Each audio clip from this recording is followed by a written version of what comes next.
दोस्तों सबसे पहले लाइव प्रूफ देख लीजिए। एचडीएफसी बैंक में हमने पर्सनल लोन के लिए अप्लाई किया था। 9 लाख अमाउंट के साथ अप्रूवल आ चुका है, जो कि मिनिमम यहाँ से 50,000 और मैक्सिमम 9 लाख रुपया विड्रॉ कर सकता हूँ, जो कि इस वीडियो में पूरे 9 लाख रुपया लेकर के लाइव में आपको दिखाया हूँ। इस वीडियो में वीडियो काफी लंबा है, तो बिना किसी देरी के, बिना किसी इंट्रो के वीडियो हम यहीं से स्टार्ट करते हैं। अच्छा, टेनओवर भी मैं आपको दिखा दूं। देख सकते हैं मिनिमम 12 महीने यानी कि 1 साल के लिए और मैक्सिमम 5 साल तक के लिए इस लोन को मैं ले सकता हूं, और ये अमाउंट को मैं एडजस्ट कर सकता हूं और टेनओवर को भी मैं एडजस्ट कर सकता हूं। जो कि दोस्तों हमें ये अप्रूवल अमाउंट शो हुआ है वो 60% डाटा फिल करने के बाद जाकर के ये अप्रूवल अमाउंट हमें शो हुआ है। तो चलिए अब जीरो से हम देखते हैं कैसे फ्रेश एप्लीकेशन करना है लोन के लिए। हालांकि दोस्तों एचडीएफसी पर्सनल लोन का डायरेक्ट लिंक आपको डिस्क्रिप्शन पिन कर दे दिया हूं। जैसे लिंक पर क्लिक करेंगे इस पेज के ऊपर रिडायरेक्ट हो जाएंगे, जहां पे देख लीजिए आपको अपना मोबाइल नंबर एंटर करना है, डेट ऑफ बर्थ एंटर करना है, और यहाँ पे सोर्स ऑफ इनकम में सैलरीड या सेल्फ एम्प्लॉय आपको सेलेक्ट कर लेना है। अगर आपका एचडीएफसी बैंक से कोई रिलेशन है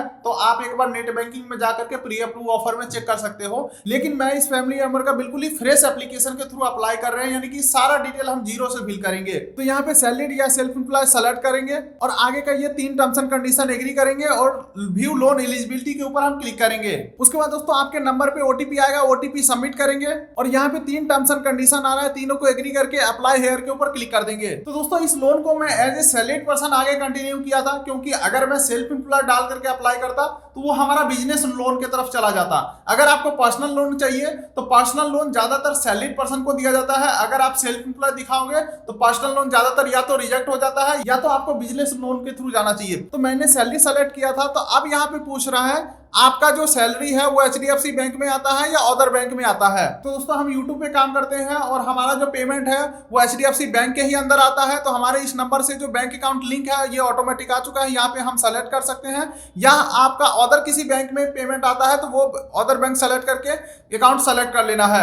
उसके बाद प्रोसीड के ऊपर क्लिक करेंगे और फिर अगले पेज के ऊपर कुछ बेसिक डिटेल पूछे जाएंगे, जैसे कि जेंडर हो गया, डेट ऑफ बर्थ हो गया, पैन नंबर हो गया, ठीक है, पर्सनल ईमेल आईडी आपको डाल देना है, एम्प्लॉयमेंट डिटेल पूछा जा रहा है जहां पे कंपनी का नेम डाल देंगे। उसके बाद नेट मंथली इनकम यहाँ पे डाल देंगे। तो हमने यहाँ पे मंथली इनकम डाल दिया है। अब अगला यहाँ पे पूछा जा रहा है योर मंथली कमिटमेंट, यानी कि अगर आपका कोई ईएमआई चल रहा है, कोई लोन वगैरह चल रहा है तो कितना अमाउंट आपका खर्चा हो जा रहा है आपके सैलरी आने के बाद, ठीक है। तो हमने यहाँ पे 5,000 डाल दिया। उसके बाद यहाँ पे वर्क ईमेल पूछा जा रहा है तो अपना कोई भी सेकंड ईमेल डाल देंगे। उसके बाद यहाँ पे एड्रेस डिटेल आ रहा है, तो आपका अगर एचडीएफसी में अकाउंट वगैरह होगा तो ऑटोमेटिक आपका एड्रेस यहाँ पे उठा लिया जाएगा।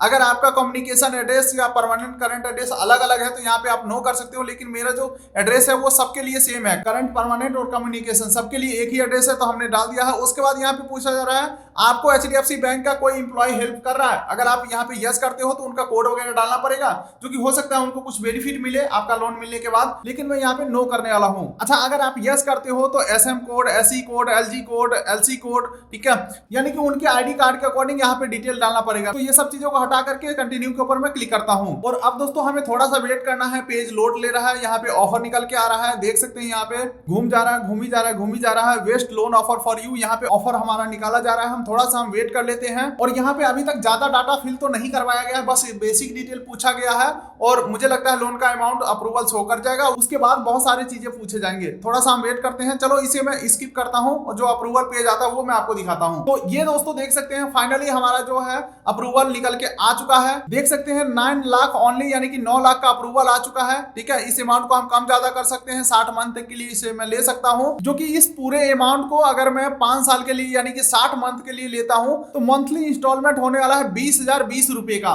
यानी कि ईएमआई जो है हमारा 20,020 रुपए का होने वाला है। एक बार मैं कैलकुलेट करके देख लेता हूं। 20,020 का ईएमआई होने वाला है गुने 60 मंथ का ईएमआई है, 60 करता हूं, 12 लाख रुपया मान के चलो हम इनको पे कर रहे हैं, जिसमें हमें मिलेगा कितना, 9 लाख, यानी कि टोटल 3 लाख रुपया हम सिर्फ इनको ब्याज पे करेंगे 5 सालों के अंदर। अगर मैं 3 लाख को भागा 5 करता हूं तो यानी कि पर साल हम इनको 60,000 रुपया एज ए ब्याज के रूप में दे रहे हैं, वो भी 9 लाख अमाउंट के लिए। जो कि रेट ऑफ इंटरेस्ट की अगर मैं बात करूं तो सालाना ब्याज दर यहाँ पे 12% का लगाया गया है, देख सकते हैं 12% पर एनम के हिसाब से।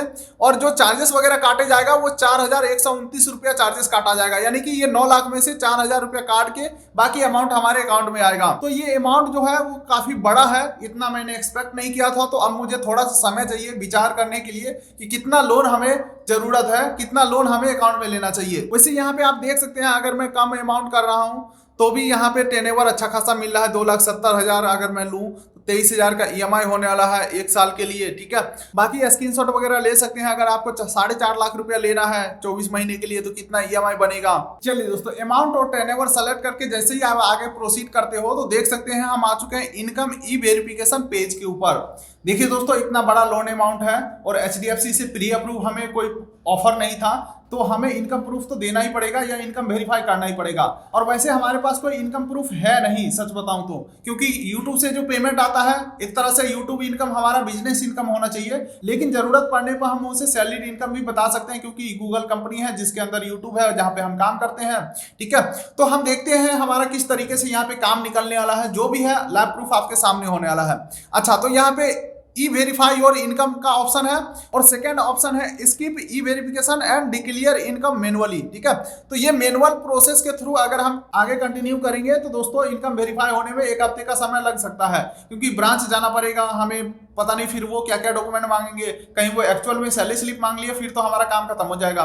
फिलहाल मैं क्या करने वाला हूँ, ई वेरीफाई योर इनकम वाया, मतलब कि ऑनलाइन ही हमारा इनकम वेरिफिकेशन हो जाएगा। इनकम ई वेरिफिकेशन के ऊपर मैं क्लिक करता हूँ। अब देखिए ये पूछ रहा है किस बैंक में आपका अकाउंट है, तो मैं HDFC सेलेक्ट कर लेता हूँ। उसके बाद देख सकते हैं वेरीफाई विथ मोबाइल OTP और सेकंड ऑप्शन है वेरीफाई विथ नेट बैंकिंग। ठीक है, तो कोई भी ऑप्शन सेलेक्ट करके आगे बढ़ना है, स्टेटमेंट इनको वेरीफाई करवाना है। तो देखिए हमारे मोबाइल नंबर के ऊपर OTP आया है, OTP एंटर करके साइन अप करेंगे। और ये आप देख सकते हैं दोस्तों, हमारे इस मोबाइल नंबर से जितने भी बैंक अकाउंट लिंक है सबका ऑप्शन आ चुका है। जिस भी अकाउंट का स्टेटमेंट के लिए परमिशन देना है आपको, वो अकाउंट सेलेक्ट कर लेंगे। ठीक है, और अप्रूव कर देना है। और अब देख सकते हैं अनुमति की तरफ से हमारे नंबर पे OTP आया, OTP वेरीफाई करेंगे। और इनकम वेरिफिकेशन कंप्लीट होने के बाद की फैक्टर एंड चार्जेस का यहाँ पे ऑप्शन आ चुका है। यहाँ पे सारा डिटेल अभी हमें वेरीफाई करना है, फिल कुछ नहीं करना है, वेरीफाई करना है। जैसे कि नेम एड्रेस हो गया, यहाँ पे वेरीफाई करेंगे, यानी कि सही है तो स्क्रॉल करेंगे। उसके बाद देख सकते हैं लोन अमाउंट हमने कितना लिया है, तो 9 लाख रुपए मैं लेना चाहता हूँ। टोटल ब्याज कितना हम इनको दे रहे हैं, तो 3,01,200 रुपये ब्याज दे रहे हैं। अदर चार्जेस वगैरह कितना कटेंगे, तो 4129 रुपया। ठीक है, और processing fee if any rupees, तो यही है 4129 रुपया प्रोसेसिंग फी कटेगा। उसके बाद टोटल अमाउंट जो हमारे अकाउंट में आएगा 8,95,871 रुपया हमारे अकाउंट में अभी आएगा। और जो कि ब्याज दर देख सकते हैं 12% पर एनम के हिसाब से ब्याज दर लगाया जा रहा है।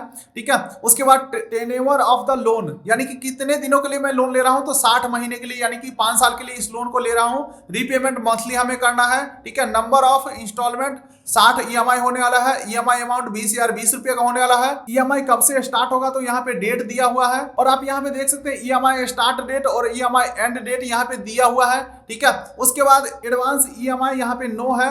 तो चलो इस पेज के ऊपर ओवरऑल सारे डिटेल्स आपको बताए जाएंगे, आप चाहे तो इसका स्क्रीनशॉट रख सकते हैं। और फिर जैसे ही आगे प्रोसीड करते हैं, अब हम पहुंच चुके हैं KYC पेज के ऊपर, जहां पे आधार KYC का ऑप्शन है और अदर डॉक्यूमेंट का ऑप्शन है। तो मैं प्रोसेस ऑनलाइन कर रहा हूं, तो यहाँ पे मेरा प्रेफरेंस रहने वाला है आधार की KYC, तो इसे मैं सेलेक्ट करता हूँ। लैंग्वेज में इंग्लिश सेलेक्ट करता हूँ और प्रोसीड टू KYC के ऊपर मैं क्लिक करता हूँ। अब देखिए दोस्तों, आधार नंबर डालना पड़ेगा। उसके बाद उसके ऊपर जो OTP जाएगा, OTP एंटर करेंगे, वेरीफाई KYC के ऊपर क्लिक करेंगे। उसके बाद देखिए दोस्तों, आधार कार्ड से डिटेल फैच कर लिया गया है। यहाँ पे एड्रेस आ चुका है, नाम आ चुका है। अब आपको ऑफिस एड्रेस फिल करना है। ठीक है, यहाँ पे ऑफिस एड्रेस अपना पूरा फिल कर देना है। अब उसके बाद पर्सनल इंफॉर्मेशन वेरीफाई करना है। और अभी तक देख सकते हैं सिर्फ 75% एप्लीकेशन को हमने कंप्लीट किया है, यानी कि बहुत सारे प्रोसेस अभी भी बचा हुआ है। तो वीडियो को थोड़ा सा हम फास्ट फॉरवर्ड करते हैं। यहाँ पे जो ईमेल आईडी दिया हुआ है, सेंड OTP के ऊपर क्लिक करेंगे और ईमेल OTP वेरीफाई करेंगे। सेम उसी प्रकार से वर्क ईमेल आईडी का ऑप्शन है, यहाँ पे भी हम वर्क ईमेल आईडी के ऊपर भी सेंड OTP के ऊपर क्लिक करके OTP सबमिट करेंगे। और देख सकते हैं दोस्तों, हमारा दोनों ही ईमेल आईडी वेरीफाई हो चुका है, ग्रीन टिक यहाँ पे लग चुका है। ठीक है, अब यहाँ पे सैलरी अकाउंट डिटेल पूछा जा रहा है, तो जिस भी अकाउंट में आपका सैलरी आता है वो अकाउंट नंबर, IFSC कोड डालेंगे, नेम ऑफ बैंक यहाँ पे डालेंगे। और अंतिम में एक रेफरेंस के लिए आपके फैमिली मेंबर का किसी का डिटेल पूछा जा रहा है, तो फ्रेंड फैमिली में से किसी का भी नाम एक एंटर कर देंगे, मोबाइल नंबर एंटर कर देंगे और प्रोसीड के ऊपर क्लिक करेंगे। अब देखिए दोस्तों, ऑलमोस्ट हम लास्ट पेज के ऊपर पहुंच चुके हैं, जहां पे इंप्लॉयमेंट प्रूफ में पूछा जा रहा है सैलरी स्लिप 3 महीने का डाल दो। ठीक है, जो कि PDF, JPG, PNG फॉर्मेट में होना चाहिए, 2 MB के अंदर होना चाहिए। तो यहाँ पे प्लस के ऊपर क्लिक करके अपलोड कर देना है 3 महीने का स्टेटमेंट। और जैसे ही हम फाइनल सबमिट करते हैं, उसके बाद देख सकते हैं कंग्रेचुलेशन का मैसेज आ चुका है। HDFC बैंक से पर्सनल लोन का मैसेज भी सक्सेसफुली आ चुका है। एप्लीकेशन नंबर हमें मिल चुका है, MLA नंबर मिल चुका है और यहाँ पे LOS नंबर पता नहीं क्या है। ठीक है, तो जैसे ही हमने सैलरी स्लिप सबमिट किया, देख सकते हैं योर लोन एप्लीकेशन सबमिटेड आ चुका है, कंग्रेचुलेशन का मैसेज आ चुका है, योर एप्लीकेशन नंबर मिल चुका है, MLA नंबर और LOS नंबर मिल चुका है। यानी कि हमारे तरफ से प्रॉपर एप्लीकेशन सबमिट हो चुके हैं। और आप यहाँ पे देखोगे तो बैंक की तरफ से भी हमें मैसेज आ चुका है सक्सेसफुली।